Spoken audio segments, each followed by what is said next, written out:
জাতীয় সড়কের এই অবস্থা দেখলে যে কেউ চমকে উঠবেন। স্থানীয়রা বারবার আবেদন জানিয়েছেন, আন্দোলন করেছেন, কিন্তু আদতে লাভ হয়নি কিছুই।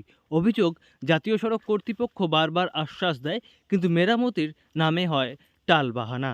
অন্যদিকে জাতীয় সড়ক কর্তৃপক্ষের আধিকারিকরা বলছেন, আদতে জল নিষ্কাশনের ব্যবস্থা নেই সেই জায়গায়, যার জন্য বারবার সমস্যায় পড়তে হচ্ছে স্থানীয়দের।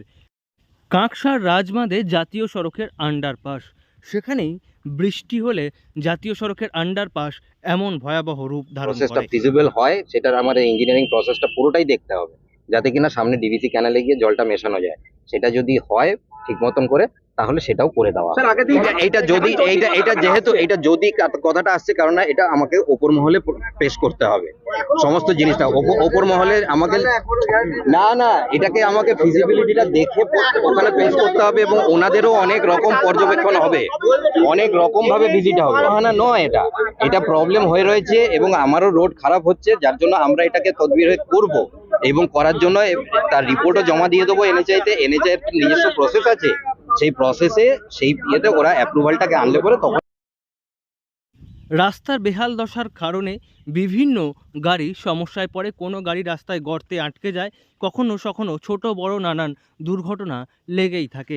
এ নিয়ে স্থানীয়রা এর আগেও প্রতিবাদ করেছেন, কিন্তু বর্ষার সময় রাজমাদের এই আন্ডারপাসের অবস্থা চরম খারাপ হয়ে যায়, এমনকি স্থানীয় বাড়িগুলিও জলমগ্ন হয়ে পড়ে। পাশাপাশি এই রাস্তার ধারেই রয়েছে একটি বেসরকারি বড় হাসপাতাল, রয়েছে একাধিক স্কুল কলেজ, যার ফলে রোগী থেকে শুরু করে পড়ুয়া সকলের সমস্যা হয়।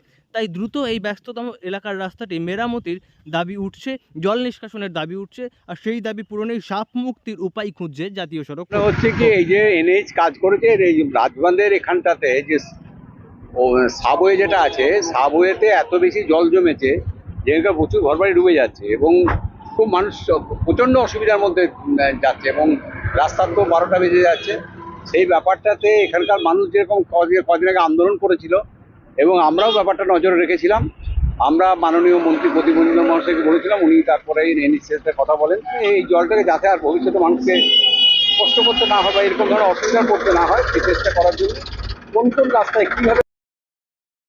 সূত্রের খবর, জাতীয় সড়ক কর্তৃপক্ষ রাস্তায় জমে থাকা জল নিষ্কাশনের জন্য ডিবিসির সেচ খাল ব্যবহার করতে চাইছে, এবং সেই বিষয়ে ইতিমধ্যেই স্থানীয় প্রশাসনের সঙ্গে আলোচনাও শুরু হয়েছে। উল্লেখ্য, সমাধান না পেয়ে রাজ্যের পঞ্চায়েত মন্ত্রীর দ্বারস্থ হয়েছিলেন স্থানীয় প্রশাসনের সদস্যরা, এবং তারপরেই পরিদর্শন করে মুক্তির উপায় খোঁজা হচ্ছে। কাঁকসা থেকে নয়ন ঘোষের রিপোর্ট, লোকাল 18 বাংলা।